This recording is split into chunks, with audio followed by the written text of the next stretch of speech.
Welcome back, Nick. Episode, I think this is like 10. Who's counting? And we lost count. So fill me in, man. What's been happening over the last couple of weeks? What you've been up to?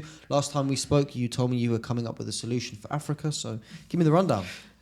So yeah, thanks for having me back, Joel. Yeah, we've certainly come up with a fantastic solution for Africa. So one of the things that I heard every time I was in Africa, especially working with various countries, one of the things that, and this is one of the things I'm always for. Africa was convinced many years ago that give away your precious minerals, whether it was the diamonds, the gold, and other precious metals, because they have everything, right? And to swap them with what I would deem worthless bits of paper, fiat money. So we have a new model. Originally, the plan was, okay, every time we're distributing CGT for any government entities or central banks to use, we'd be the vaulting individual, or we'd vault it on behalf of them with Brinks over here in Dubai in the DMCC building. But again, I felt that wasn't a solution. So we racked our brains for, I think it was around a couple of months, and we've come out with a solution. The solution is we've created a new infrastructure model on top of the original CGT model. It now means that every individual government entity, whether it's the central bank, whether it's a large payment institution, they can work as a issuing authority, or what we've denoted an IA. What this allows them to do, if they pass all the AMLs, anti-money laundering, the compliance checks, the governance checks, effectively they are now able to mint the gold tokens, the CGT, directly so where they are. So as an example, let's say the smart government of any African country, or the government of that country, or the central bank of that country, now once we denote them an IA or an issuing authority, they will deposit the equivalent of gold that they want to mint in CGT. So number one, the biggest problem was, are we removing the gold from Africa? No. The gold now stays in Africa. So let's say if it's Zambia, Kenya, Nigeria, whichever country we're working with, all the relevant countries will be keeping the gold in their own country. And who's the most safest person to vault the gold, apart from independent vaulters? The central bank. So we are already in talks with a couple of central banks where we're saying, okay, fine, we'll put the infrastructure model in place. You then, under your umbrella, decide who is able to act as an issuing authority, whether it's a smart government department, whether it's the infrastructure department, whether it's the technology department or the ICT department of individual parts of the countries. You then store the gold in your vault. We'll help you procure it. We'll help you do all the auditing in between, and we'll put all the layers and all the checks in place. But ultimately, you're storing the gold in your country. Now, what this allows, so say, for instance, let's just randomly pick two countries. Let's say it's the likes of Lesotho and perhaps Nigeria. They want to trade. They both are in completely different currencies. We know the trade value between the two countries, or certainly the central banks will have this information, right? Let's say they're trading $100 million between each other. What is their counterparty risk? They have risk of inflation, they have risk of currency discrepancies, and they have risk against the US dollar in case something happens, right? So if all of that trade is settled in physical gold or CGT, you now have a system which is anti-inflation. You have a system which is protected in case every other currency, especially if the US dollar goes, their individual currencies are backed by gold. So now you have a system of settlement which is 100% how money should have been. It's tangible, it's backed, it's reliable, it's sitting with your own central bank. Sure. And we're just providing the infrastructure. So I have there's a question that comes up in your comments quite a lot, which is, in the instance that the gold is stored with the central bank, there's two questions here that I want to ask. The first one is, what happens if the government or the central bank goes down, for instance? Let's say there's a huge downfall in the economy. Let's say like the crash that happened in America where banks were going bust. And then the second question is, what if, let's say, this is a hypothetical, if everyone decides to sell all of the gold at once, how does that protect the bank storing the gold? Obviously, I know they're holding the gold, but let's say, what if the gold's gone down, for instance, which is unlikely? How do you even if the gold goes down, it's just a value backing the original fiat money in front of it, right? So there's going to be discrepancies in the price. Of course. That's, you're never going to have 100%, but imagine if the price goes up. So that's the other side of the coin. But if it goes down, it's 5%, 10%, whatever. But at least you know your money is still protected by something tangible. Yeah. You can't print gold. Hence, you can't print more money. So if you're backing everything in a trade settlement with another country, you want to know that this country has the exact same money lying in physical gold and it's safe. So I can trade with this country comfortably. Sure. If the US dollar, which is the reserve currency of the world, is no longer around, then they're protected, right? Second part of the question is what happens if the central government or the central bank of any nation goes down? Well, Sure. I'm guessing, and I certainly know, no need to guess, it's insured. That's one of the prerequisites of our compliance manual and our Amazing. governance manual. So it'd be likely, right now we're still scoping which will be the independent issuer or the independent insurer. Probably Lloyd's of London is the ones we'd probably go to as a last resort because they are the biggest, right? Yeah. But ultimately, it's protected, it's insured, and if you can't rely on the central government, what's left? Well, no, it's Because interesting. the central government controls all the smaller banks, so it's Yeah, of normally the course. smaller banks you're talking about that go down. But the central bank is the lender of the last Well, resort, and then you have the World Bank. You always have the people asking the question, what happens if, and I think it's good to know and make it clear that no, the money is with them. Sorry, the gold is with them. It's protected and it's insured. So it's not like someone can go in the vault, take it, and if, for instance, the central bank did go down, at least your money is protected. Obviously, Here's a fact, right? When the bank went down at SVB in the US or any of the UK banks that have gone down or any other bank internationally that has gone down, your money's only insured to around the tune of £85,000 or $100,000. between each bank account, correct? Exactly. Yeah. So if it's a central bank, it's fully insured because that's the lender of the last resort. That's the person governing all the other banks, right? Yeah, yeah. And then And you on have top of good- that, you have the World Bank or European Central Bank and Sure. probably one or two others in between. But ultimately, you've got to be able to trust your country's bank. Yeah, Or for like sure. in our case, it'll be Bank of England. Yeah. US, it'll be the Federal Reserve. Well, okay. But you get where I'm going. Yeah. If you can't trust your country's bank, Sure. then perhaps we need to figure out Oh, you need to store some how gold. how to transact without everyone. And how, obviously, I know you're using bricks within this country to store and vault the gold. What's your solutions with the other countries? Have you got good relationships with the So, other countries, or what's been the sort of the difficult points and you found the solutions to it? Because I know you're a big problem solver. So the BRICS nations have been talking about either having a single currency or a gold-backed currency to trade between themselves and try and trade independently of the dollar. And, whether that succeeds or not is a completely different story. So our model actually allows every country independently, whether they're BRICS or they're just outside of there or they're European, it doesn't matter where they are. You can trade with any country in a gold-backed payment system outside of any other reserve currency. So, whatever the new reserve currency of the world, or should it be the US dollar for the next 100 years, who knows? Ultimately, that money is backed 100% by physical gold because now it's in the interest of issuing banks or issuing authorities to make sure that the public have faith in their system. They don't want a government that is relentless in printing money. They don't want a government that is creating inflation by just printing new notes and coins in circulation. In fact, it probably very soon it's going to be obsolete anyway with the introduction of central bank digital currencies. But if you're going to trust a central bank digital currency, wouldn't you rather have that central bank back every single penny, dollar, kwacha, naira, whatever the lira, euro, with 100% of a physical asset that actually means something? Because remember one thing, you can print paper. You can't print gold. There's a limited source in the world, a couple of 100,000 tons. I've mentioned a few times, only 150,000 tons has been mined. Probably illegally, double that. Who knows? We don't know that. Nobody's ever going to probably know. But ultimately, it's a finite supply, and that's why it's valuable. How would your solution be? And obviously, I know we spoke about this. Let's say you get all of the gold and it's all under Clinq.Gold tokens, and then we do it that. What is the next step other than the gold back reserve coin for new crypto, and obviously utilizing the banks to use gold to make sure that there's an asset backed behind it? What is the next step in your vision that's going to take once, let's say, there's the gold supply is limited and you've utilized it all? What is the next step for you? Are you going to continue with the precious metals? The only thing that can happen is the price of gold has to go up to match the circulation.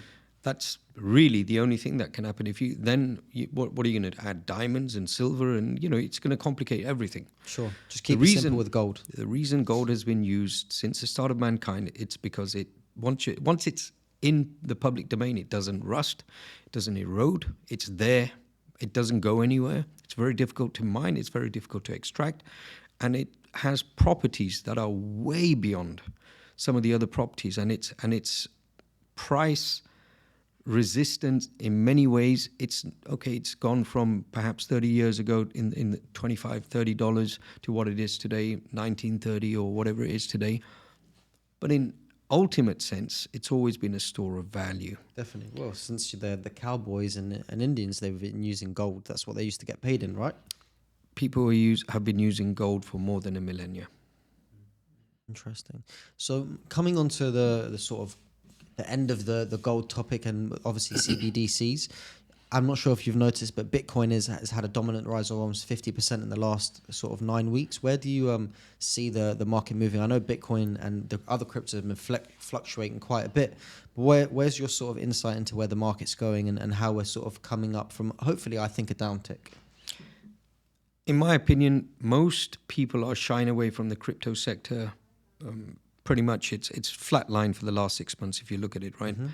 You can see Ethereum are around 1700, low, high 15s once in a while, or mid 15s. You see Bitcoin lower end 24 and then higher end 27, 28. It's not really going anywhere. So ultimately, if you're telling me there's more people jumping into Bitcoin, it tells me that the marketing or the global media are resonating, the way they're talking about inflation, the way they're talking about hedging inflation, the way they're talking about the possibility of a change in the world reserve currency. People are taking note, so they want to make sure that they have a backup option. I can tell you also, central banks all over the world are accumulating gold at a higher rate than ever has happened in history, and China and Russia have been actually at the forefront of that over the last 3-4 years, probably not so much Russia at the moment. But these countries that are leading the way, especially the BRICS nations, these are the guys that have been storing more gold at the most fastest rate in the last 4 or 5 years. Is that obviously why? Obviously, it's just from my analysis. There's been $500 million in the last 9 weeks of outflows in crypto. Do you think people are liquidating their crypto shares to buy precious metal hard assets? Where do you think? What do you think that massive outflow is? Because $500 million is a lot of money to be coming out of crypto, in essence. Yes and no. The crypto market, I think, at its peak was around 2 trillion, right? Mm-hmm. Perhaps it's 1 trillion right now. $500 million. Okay, that's a significant amount, but in real money sense, in the whole world, it's not a lot of money. And the outflow could just be perhaps people are expecting a big dump in the market quite soon. And then they're going to rebuy. Perhaps. Because it hasn't technically left, but it has people exchanging. That's the market analysis. See, there is a lot of crypto whales. There are players that are holding sizes of 100 mil, 50 mil. So how many players does it take to get $500 million out? Not that many. Lot. Not that many. Probably a handful of people could do it if they really wanted to. Exactly. So the number of key players that can change the dynamics of the crypto market are relatively small. The total number of wallet holders in the world is massive. There's I cannot remember the statistic, but it's in the hundreds of millions now. Because you've got someone that, let's say, holds 50, 60, 70, 80 wallets. Imagine if you do that across every person, they're multiplying. And obviously there's good reasons why you have lots of wallets. There's bad reasons why you have it, but it's ultimately to protect your assets. Mm-hmm. So the necessity to have so many wallets is in my opinion, depends on what nature of business you're doing. But ultimately, you could store your crypto assets in a cold storage, so it's offline. It's not susceptible to getting hacked. It's not on a centralized system, so they cannot get hacked, and inadvertently you're going to get hacked. But most centralized exchanges only put, I think, 3 or 5% of the total asset that's floating, that is hackable, right? But it depends on the size of the exchange. So if it's one of the larger exchanges, that could be a lot of money. Could be. You're talking about a lot about cold wallets, but there was a big Ledger leak. Sort of, I think it was about 6 months ago. I store my own money in Ledger, and I've had to move it into another wallet, like a Trezor wallet. There's obviously I know that you do your best to try and protect it, but that's the one thing that always scares people about crypto is that they're like, oh, what happens if you put the wrong code in? You could lose everything. Or is it really truly safe? Is it like having a bank account? And when you try to break it down, it is safer than a bank account, because a bank can just switch off your account like that if they really want to. So look at it this way, right? If you do have a ledger account, you should store your secret phrase in more than one place. You should have it on paper.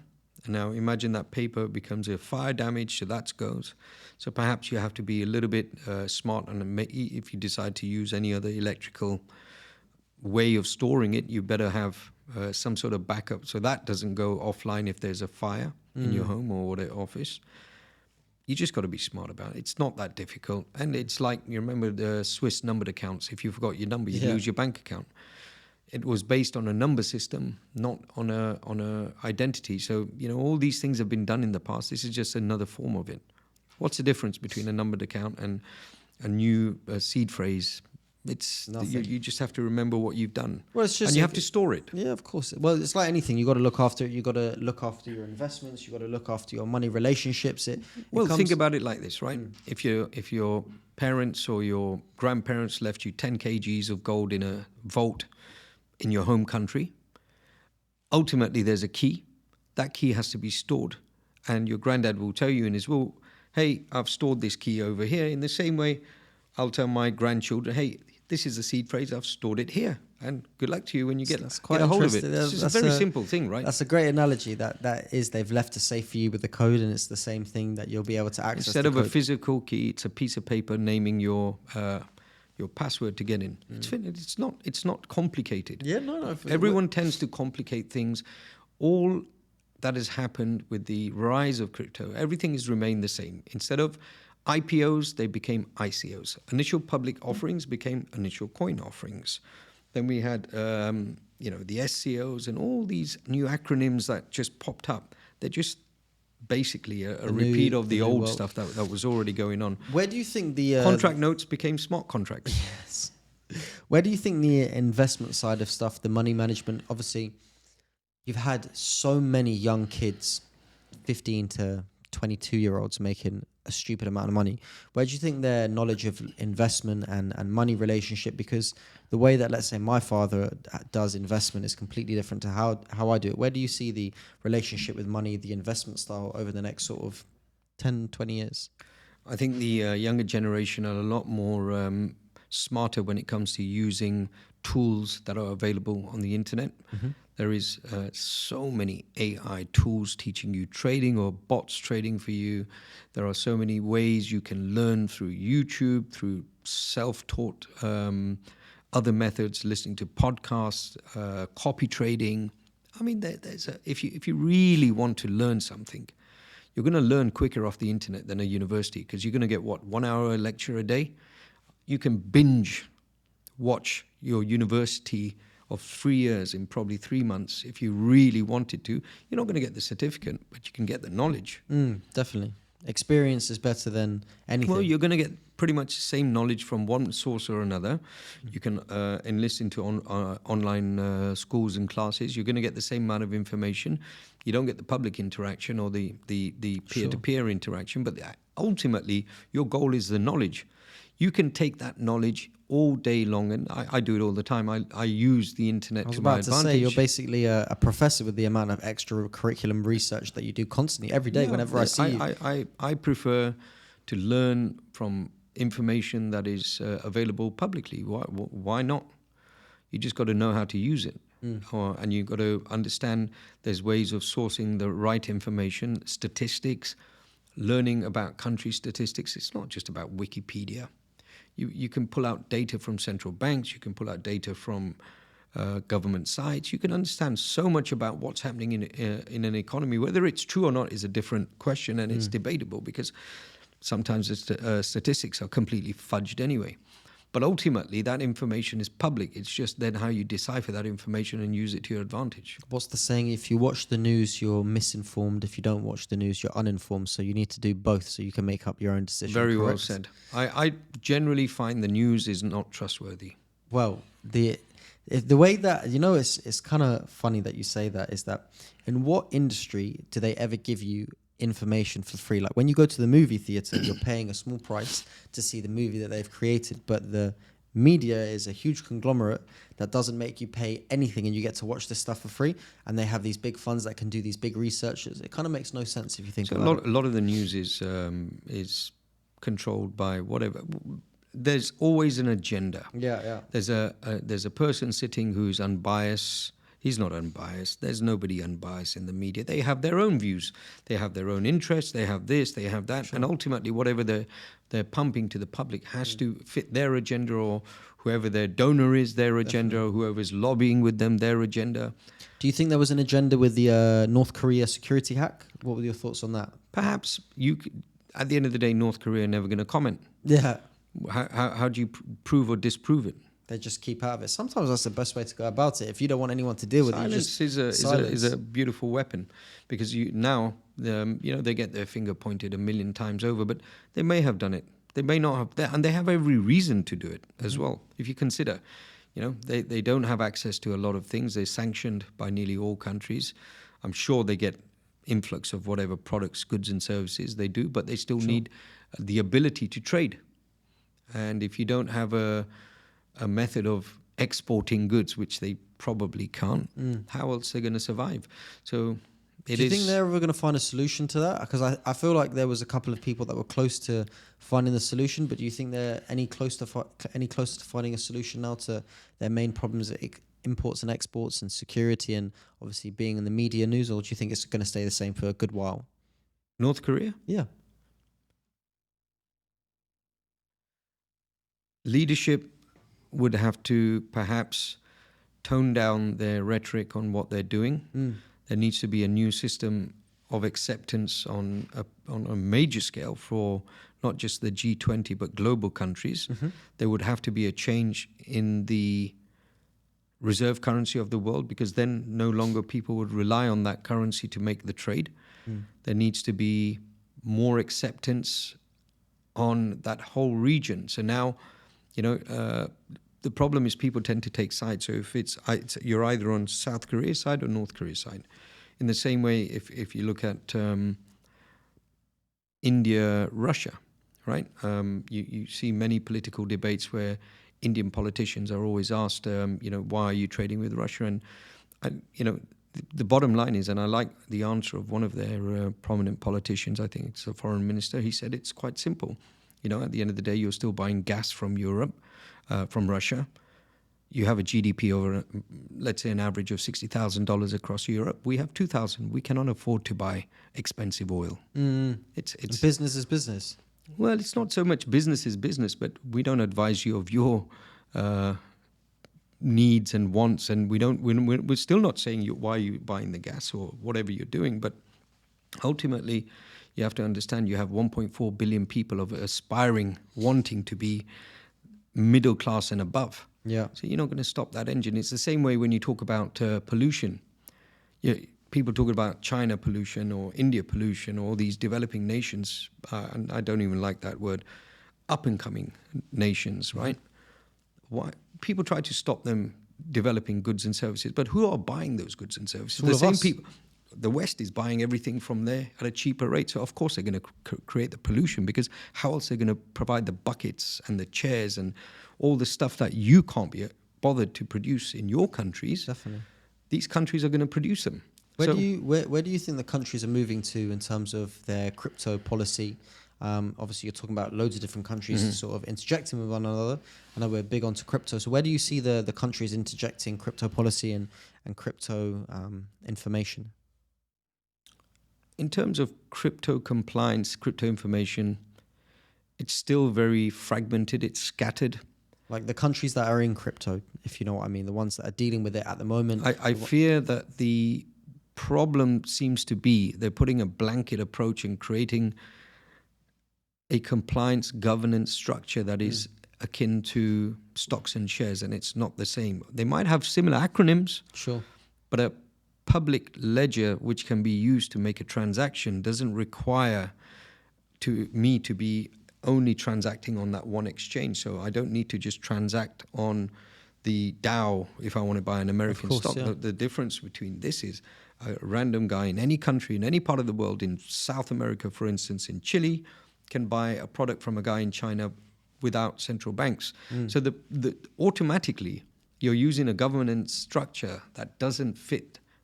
Well, it doesn't fit the industry. Yeah. So you're going to have to completely revolutionize and take a completely separate approach, because actually you cannot control it.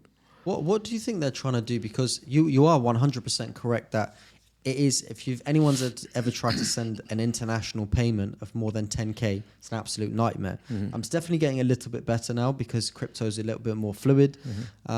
But do you think that the governments are trying rapidly to figure out a way to, I wouldn't say the word constrain, but to try and control it a bit more, because you can literally send 100 million through one transaction via crypto, whereas a central bank, you would never be able to do that within a couple of minutes.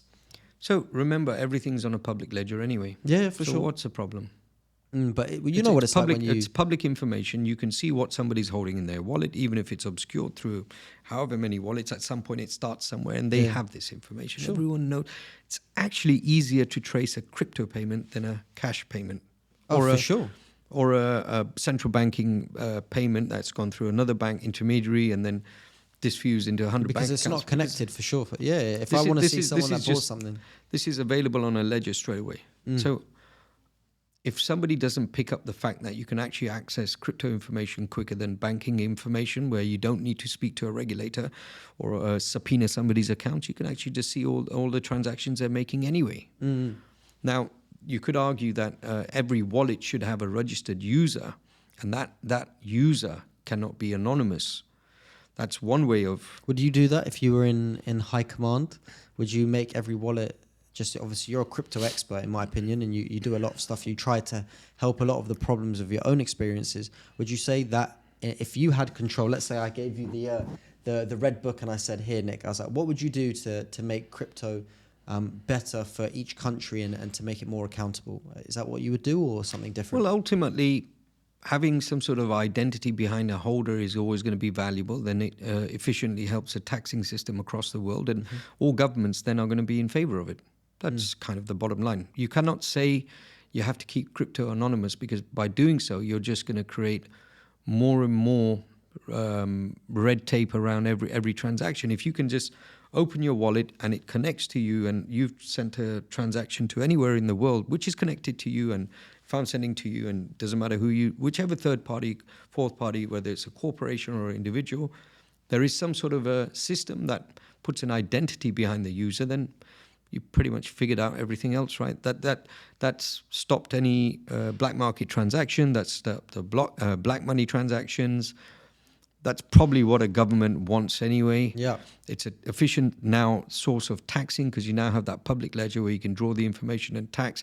So if you're an American citizen transacting from Timbuktu, you can still have that information tax at source anyway. So there is the benefits, but then you can also argue that effectively creates more control.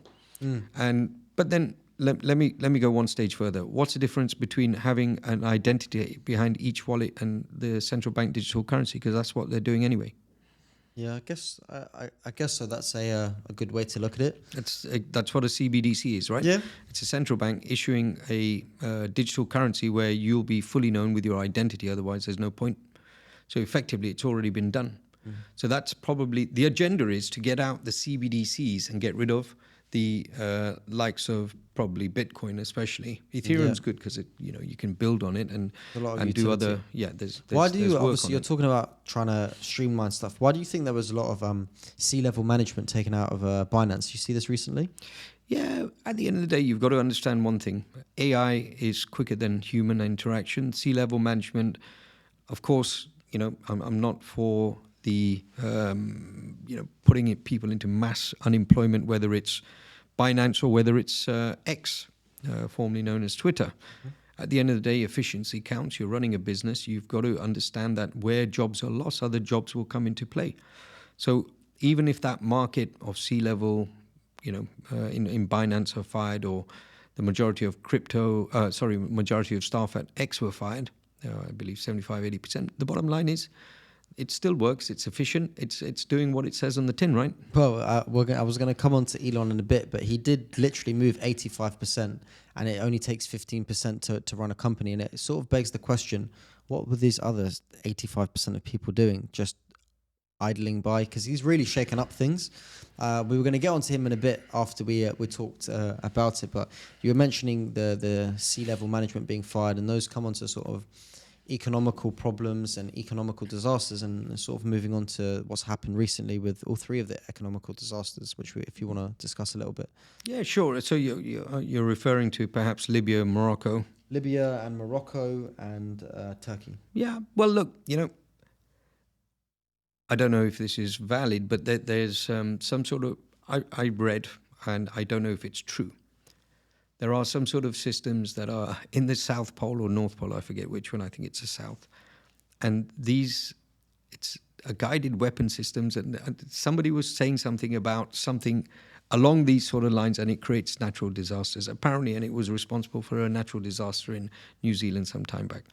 Whether it's true or not is a different thing. It's the new technology that is available. Perhaps we're not going to know for the next 10, 20 years, but there's seriously new technology I'm out sure there. there's a big conspiracy about Antarctica and what's hidden in Antarctica. Who knows? I'm sure we'll find it in good time. And, I don't want to go down that road, but there's I read about a hydrogen-fueled car that can do 1,500 kilometers and it can be fueled in 5 seconds. Wow. So I hope that guy stays alive as well.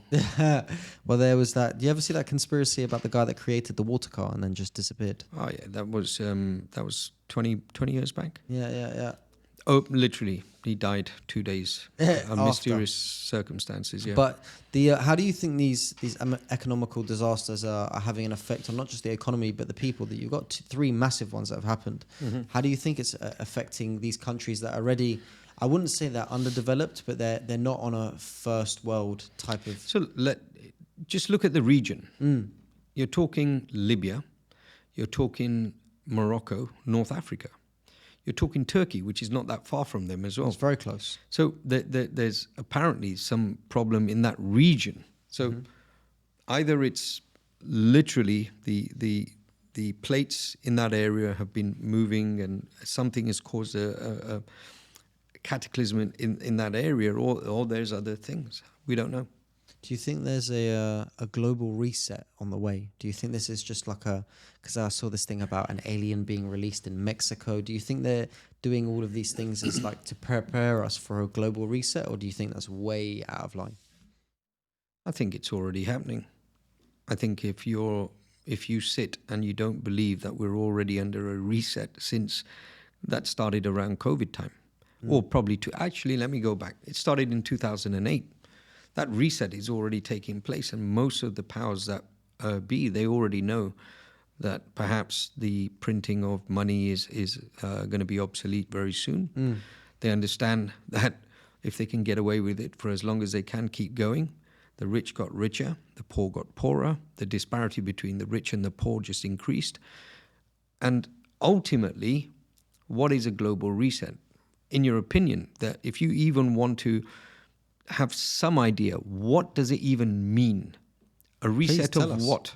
No, I'm asking the question. A reset. What is it? A reset of the financial system? A reset of people? A reset of our understanding of God, of aliens, of religion? What is a reset? So I think by the global reset, I mean not just. I think in the last 2 years, they realized they made way too many millionaires. Like it was way too easy for people to make money. So I think the global reset is not just coming with putting people back in line in terms of their lane, because the matrix allows gaps for really smart people and you can break through. But I think what happened was during this COVID period, there were too many that came through. So I think the reset is within our economy. I think the reset is with putting people back in their box. That's my opinion on what the reset is. And I'm curious to think whether you think there is a reset that is happening in front of us at the moment. So the only reset that could probably topple the world is to reset the central reserve currency or the the reserve currency of the world, and that would probably knock everyone off their high horse. Ultimately, do you think it's the ones who are in the know would be actually gaining massively off it? Sure. Do you think that the sort of domino effect will happen when it starts with America? Because I know there's the America's policy. So is it do you think it's going to be America? Well, they say that when the starts with US sneezes, everyone catches a cold. Yeah. Well, the America is a big superpower. Mm-hmm. So do you think it's going to start with America? I know America's going through this sort of like rocky road at the moment in terms of their candidacy. Where do you see America moving within the next sort of 2 to 4 years? Well, talking about the candidate, I watched a couple of videos of Vivek Ramaswamy. Absolutely brilliant spokesman. I've seen him, I think it was in his speech at the end of his commencement speech, at the end of his either high school or I think it was high school. Very eloquent, very well spoken, very knowledgeable, self-made. Certainly comes from a not a privileged background, so he's earned his way to the top. Mm-hmm. There's not many. What doesn't seem to be that there's not many skeletons in the closet, but ultimately, you're talking about a swing in the political movement that have been supportive of one of the former presidents moving in his direction as a Republican candidate. And his rhetoric is like, he's a firm supporter of the ex-president. He's a firm supporter there. So he's trying to win that crowd. But he's also saying, look, let's bring back coal, let's bring back gas, let's bring back oil, which are major, major industries. And he has a good point, right? If you bring back all these industries, like Texas was booming. When they were fracking for gas, this place was absolutely booming. And then, it just died down. So there was hundreds of thousands of jobs that were created. Like the whole industry was booming. Like you think about small towns that had 10 engineers sitting in a motel. They had the McDonald's was full, the restaurants were full, the malls were, they were spending their money. They were going to bars. So the economy was booming in that state, but other states around it, because they came from other areas, right? Everyone's coming from different places. I think I think a lot of the. I was going to ask you the question: do you think countries are frustrated with how America is? But the question is sort of, you've got all of these places. I know he's a big firm and bringing back all these old school businesses. But he mentioned something, which is he doesn't believe in global warming, because if you look at an iceberg, that even if you've got a huge amount of ice below it, even when the ice melts, the water level doesn't rise. So that's why he doesn't believe in global warming, and it's one of those things. It's funny. It's very difficult to. I'm not a scientist. I'm not in. I have absolutely zero technical scientific knowledge on this matter. But I can give you one opinion, if that counts for anything. When you have a glass of water, you put ice in it, and the ice melts. Does the water go over the glass edge? It doesn't, because ice is much more dense and takes up much more capacity. So if I fill a glass of water and I put ice in it, which is slightly over the top of the glass, still doesn't go over. It doesn't go over. So so explain now how the sea level will rise. That's my stupid rudimentary thinking process. That's I agree with you. I and think the world is I'm not a scientist, Yeah. but I like my coffee with ice in it. Sure. So I put the ice cubes in and I sit there and watch it melt, and it doesn't topple over and nothing happens. Yeah. So I don't know. Actually, the water level goes a little bit lower because the ice is more dense. So when it fills up, but that's I don't know. Maybe I could be completely wrong, and I've said something that probably somebody will correct me later and say somebody will correct me later. But really, because you can have a bowl full of ice like that, and then cover the other parts with enough water. And then let's see what happens with that. Just a simple scientific experiment. Do you think the oil in America is a natural resource? Do you think it's running out anytime soon, or not? No, America has plenty of oil. They've been stockpiling for many years, and the reason they buy from other countries is to continue the stockpile. So in case there is ever a problem, they will be the first to be able to sell at the highest price. Now, if you look at the likes of Saudi, who have vast resources of oil, as does Libya, as does a few other countries, probably not worth mentioning on this podcast, but there is a lot of oil. There is a lot of oil, and it's in the interest of nearly every top oil producing country to not introduce any better source of energy. Oh, if you've got hydrogen or water is an unlimited source we have here. If you want to bring the sea level down, you just take some water out of the ocean. But if you consider that there has been many stories about Tesla having ways of producing energy that could literally produce enough energy for the world from a very small source, free energy basically. One of their And gigafactories, it wouldn't work. It wouldn't work because we have an economy, an industry that is built around oil. So it's not just the oil-producing nations; it's all the other people that work inside the economy. It's the storage, it's the tanks, the containers, the pipes, the trading, the online trading, the backhand transactions. Everything is connected to these natural resources that we're using as fossil fuels. So, unfortunately, as much as the world would want to see free energy or something better, it's not. In my opinion, it's not going to happen. It's not going to happen anytime. I think Elon's smart. He's done just enough to do electricity, but not enough to get himself killed. Yeah. Well, electricity is one thing. He's still using batteries, right? Sure. Battery powers the way that the lithium batteries are rolled. Yeah, using lithium in the battery is not clean either. Well, no, you have to produce the battery somewhere. Well, this is the funny thing when I see a lot of people saying, we should stop burning fossil fuels and use batteries. They've seen how the lithium was made for batteries and how much. You got to dig for the lithium. It doesn't come from nowhere. Well, it also produces a lot of waste, and it's not good for the world.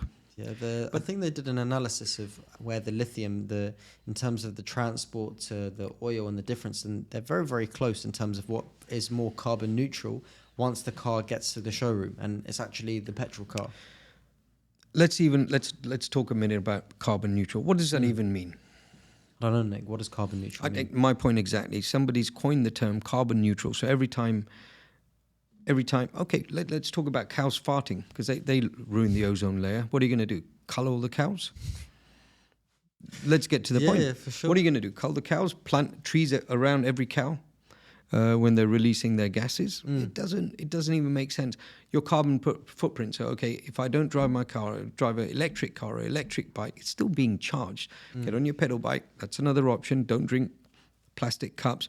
I mean, where does it end? Yeah, it's the funniest part of it is where you have these big summits and everyone's talking about carbon neutral, and then they all came in on private jets. All flying in a private jet. We absolutely love that. But what even makes it funnier is people even bother to comment about it. Like you expect a prime minister to go on a chartered jet on a normal British Airways with his entourage because they have to have 15, 20 people probably plus their security. It just doesn't make sense. It's almost like you get to a point where just making comments for the sake, he's the Minister of Energy and he came on a private jet. That's probably because he has to be in 5 places that day. Yeah, for sure. And you've got to realize his workload is different to the regular Joe. And then they'll say, well, look at his carbon footprint and look at this. And people are in the business of blaming and shaming. Sure.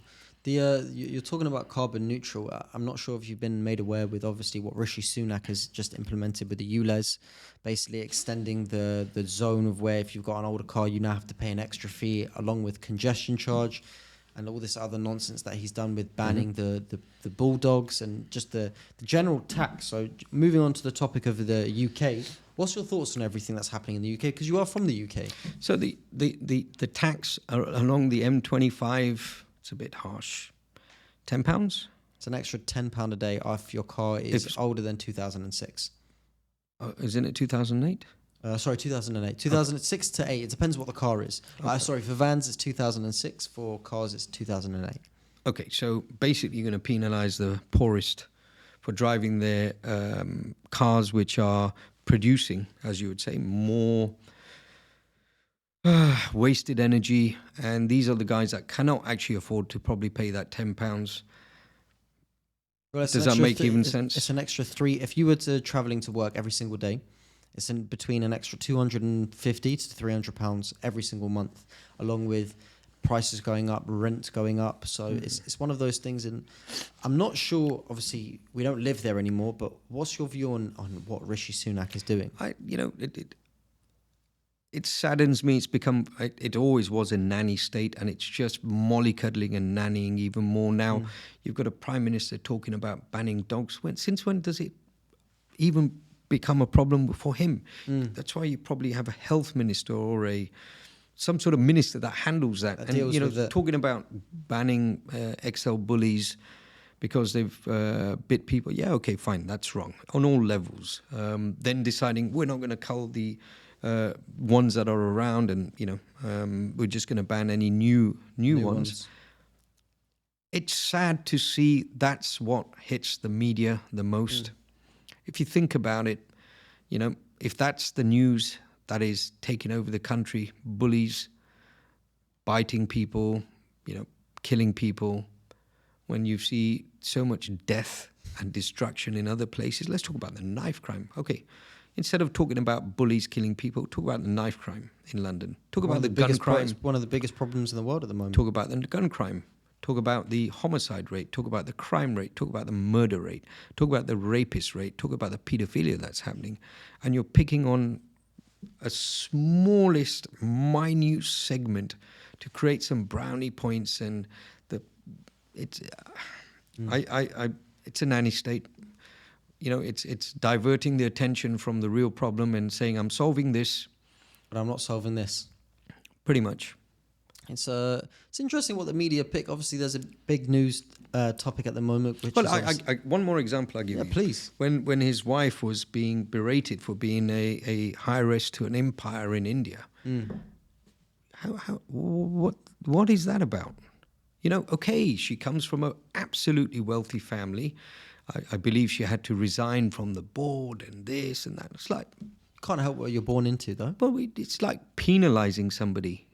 Like, what kind of a culture is that?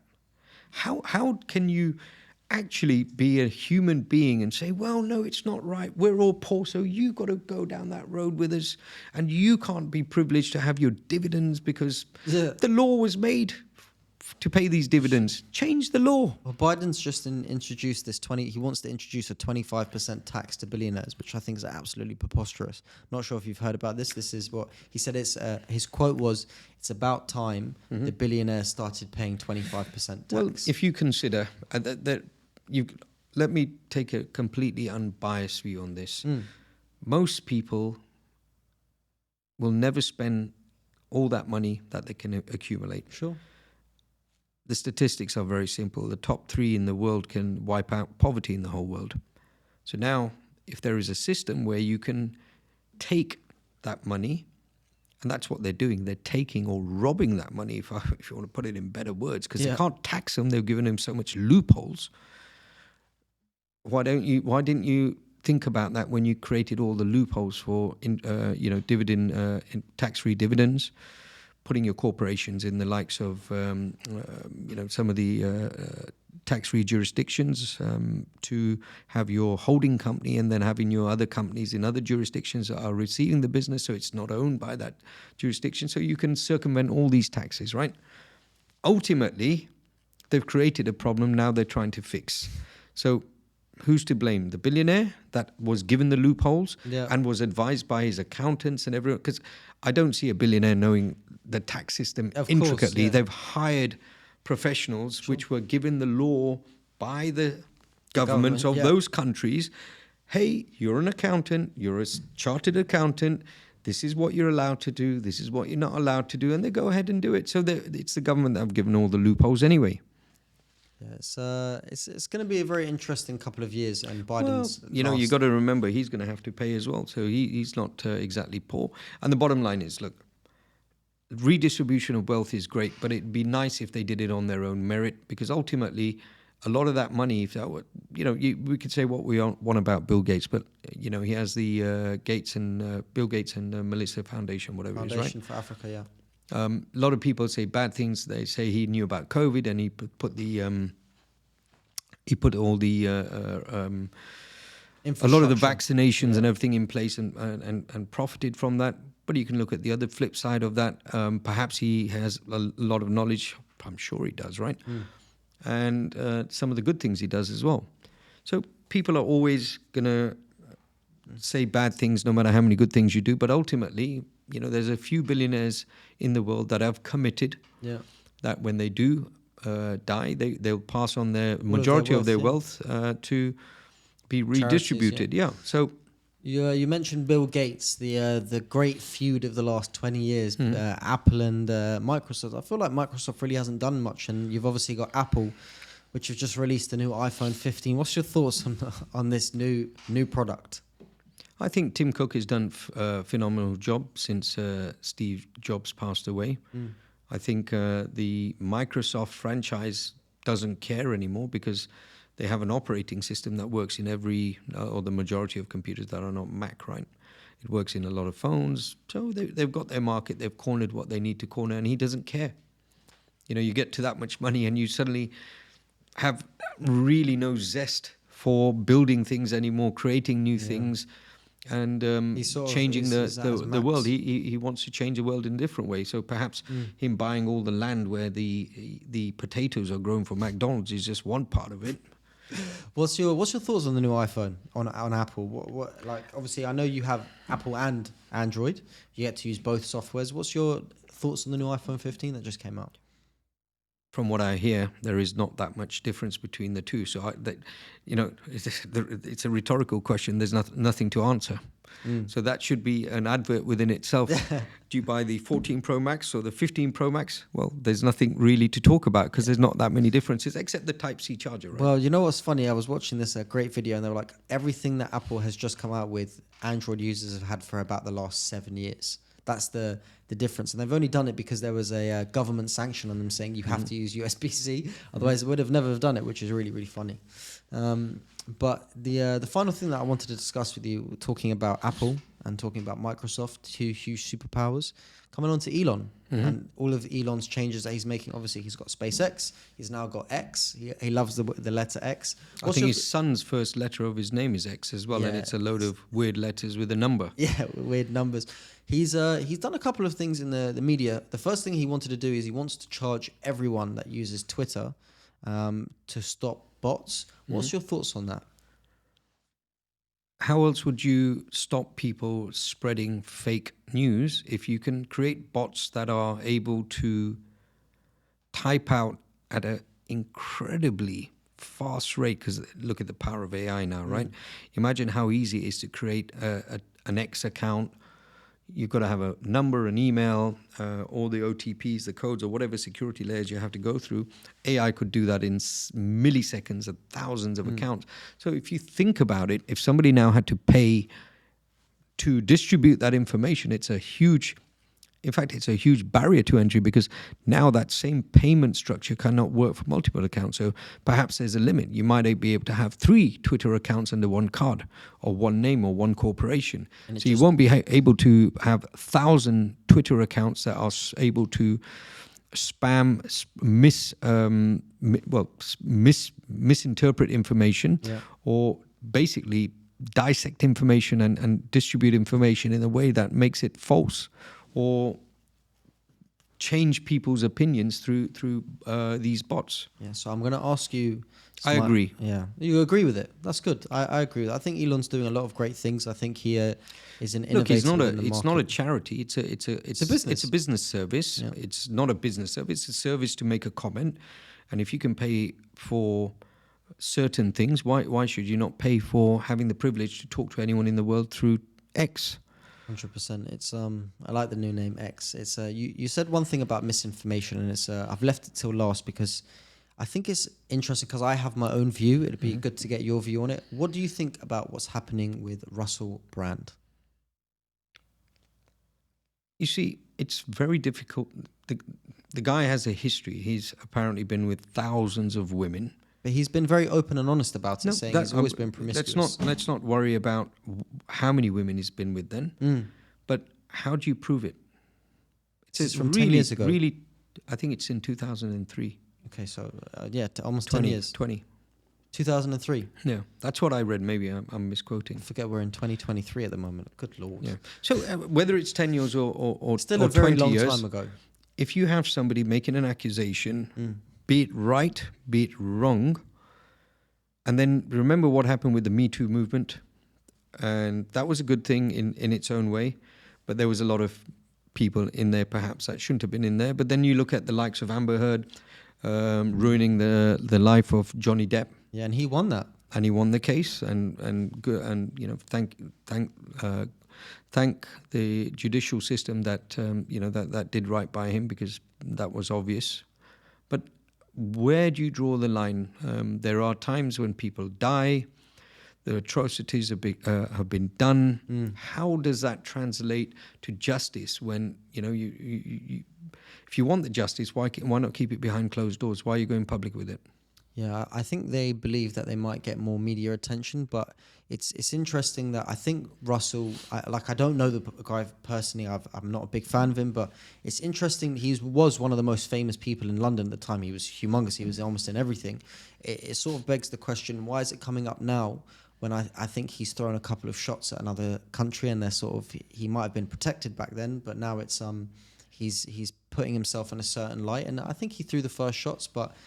It's interesting to me that it comes up, and you can ruin a man's name, but let's say the role was flipped and he was saying it about a woman, I don't think there'd be as much media attention, but it's very rare a man would complain about rape. Yeah. It's very rare, but it's happened. I'm sure it has. But in any circumstance, how do you go back 20 years and why now? Exactly. So that these questions, I'm sure the judicial system will get through, but ultimately, it's always a one-sided argument. It's always this happened, and then there should be some sort of a timeline on these things, because ultimately, anyone can say you've done something, and then out of the woodwork, you're suddenly now on your back foot for 2-3 years. Everything's going through, and it's not a fair system.